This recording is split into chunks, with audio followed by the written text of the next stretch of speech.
നമുക്ക് കോഴിക്കോടേക്ക് ഒന്ന് പോകാം. അവിടെ ശിവദാസ് കന്മനം കളക്ടറേറ്റിലാണ് ഉള്ളത്. അവിടെയാണ് വോട്ടെണ്ണൽ കേന്ദ്രം കോഴിക്കോട്. ശിവദാസ്, കോഴിക്കോട് സാഹചര്യം നമ്മൾ പലതവണ ചർച്ച ചെയ്തതാണ്. പ്രത്യേകിച്ച് ഈ ജമാഅത്തെ ഇസ്ലാമി UDF കൂട്ടുകെട്ടൊക്കെ വടക്കൻ കേരളത്തിൽ വളരെ സജീവമായി ചർച്ചയായിരുന്നു. BJP ലക്ഷ്യമിടുന്ന ഒരു കോർപ്പറേഷനാണ്. വോട്ടെണ്ണൽ തുടങ്ങിയ ഘട്ടത്തിൽ ആർക്കാണ് കോഴിക്കോട് കോർപ്പറേഷനിൽ ലീഡ്? പറയൂ.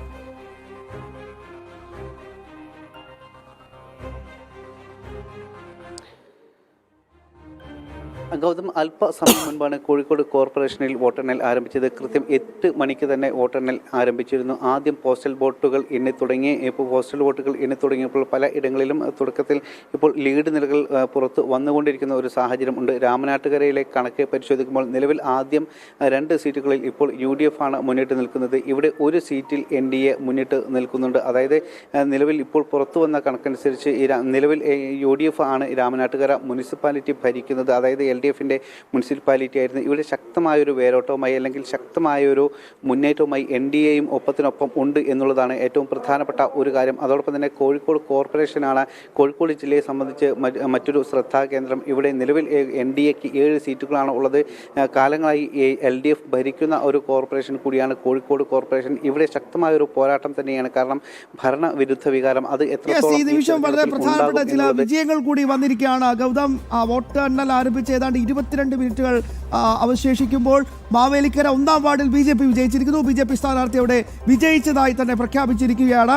ഒപ്പം അടൂർ നഗരസഭ വാർഡ് 1-ൽ LDF ജയിച്ചിരിക്കുന്നു. ബിജു സാമുവൽ അവിടെ ജയിച്ചിരിക്കുന്നു. LDF സ്ഥാനാർത്ഥിയായി മത്സരിച്ച ബിജു സാമുവൽ ജയിച്ചിരിക്കുന്നു. തിരുവനന്തപുരം കോർപ്പറേഷനിൽ മത്സരം കടുക്കുകയാണ്. BJP 4, LDF 5. അതായത് തിരുവനന്തപുരം കോർപ്പറേഷനിൽ നടന്ന അതിശക്തമായ തെരഞ്ഞെടുപ്പിന്റെ സ്വഭാവം പ്രകടമാക്കുന്ന രീതിയിൽ അവിടെ അല്പസമയം മുമ്പ് വരെ നേമത്തൊക്കെ വലിയ മുന്നേറ്റം ഉണ്ടാക്കുമെന്ന് ശിവൻകുട്ടി പറഞ്ഞിരുന്നു. ഏതാണ്ട് 60 സീറ്റുകൾ വരെ നേടിക്കൊണ്ട് അധികാരത്തിൽ തുടർച്ച ഉണ്ടാകും എന്നായിരുന്നു പ്രഡിക്ഷൻ. പക്ഷേ ആദ്യ സൂചനകൾ ഇങ്ങനെ വരുമ്പോൾ വളരെ നെക്ക് ടു ഫൈറ്റ് ആണ് ഇപ്പോൾ നടക്കുന്നത്.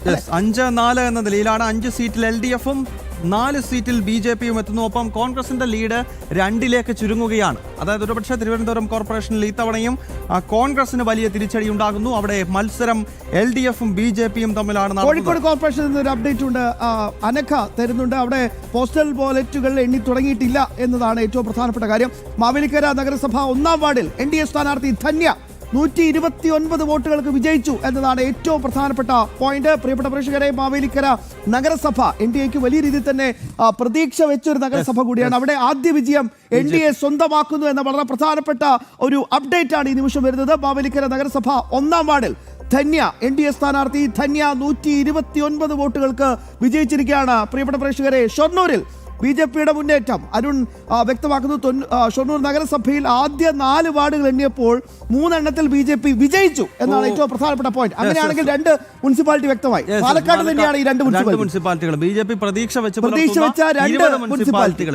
അതായത് ഒന്ന് പാലക്കാടും ഷൊർണൂരുമാണ് പാലക്കാട് BJP ലക്ഷ്യമിട്ടിരുന്നത്. അതിൽ ഷൊർണൂരിലും അതോടൊപ്പം തന്നെ പാലക്കാട്ടും BJPയുടെ പത്തനംതിട്ട നഗരസഭയിൽ വാർഡ് 3 ഗൗതത്തിന്റെ നാട് പത്തനംതിട്ട നഗരസഭ വാർഡ് 3-ൽ UDF ആണ് ജയിച്ചിരിക്കുന്നത്.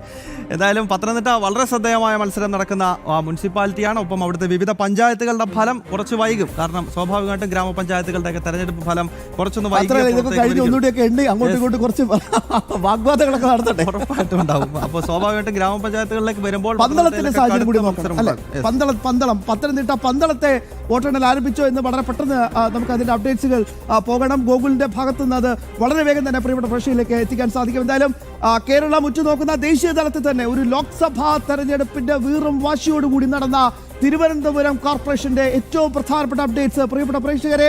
5 സീറ്റുകളിൽ LDF, 4 സീറ്റുകളിൽ തൊട്ട് പിന്നാലെ തന്നെ NDA ഉണ്ട്.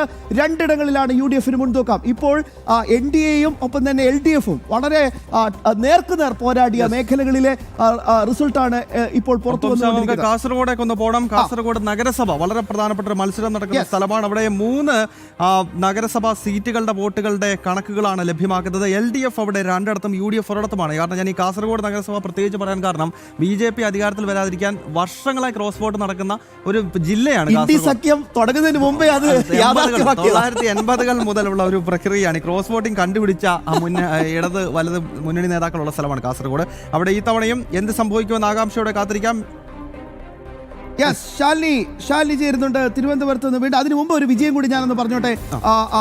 ആദ്യമായി കൽപ്പറ്റ നഗരസഭയിൽ BJP അക്കൗണ്ട് തുറന്നിരിക്കുകയാണ്.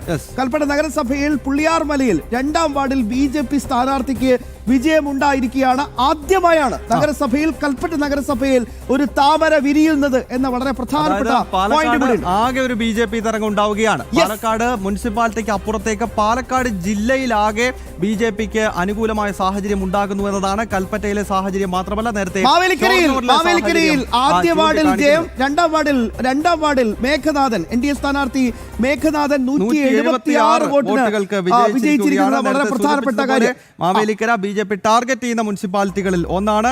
ആലപ്പുഴ ജില്ലയിൽ 2 വാർഡുകൾ മുനിസിപ്പാലിറ്റികൾ, ആലപ്പുഴ ജില്ലയിൽ 3 മുനിസിപ്പാലിറ്റികൾ, അത് മാവേലിക്കര, അതോടൊപ്പം തന്നെ ഹരിപ്പാട്, ചെങ്ങന്നൂർ, ഈ 3 മുനിസിപ്പാലിറ്റികൾ BJP. മാവേലിക്കരയിൽ 1ഉം 2ഉം വാർഡുകൾ BJP സ്ഥാനാർത്ഥികൾ ധന്യയും ഒപ്പം തന്നെ ഇപ്പോൾ മേഘനാഥൻ NDA സ്ഥാനാർത്ഥി മേഘനാഥനും വിജയിച്ചിരിക്കുകയാണ്.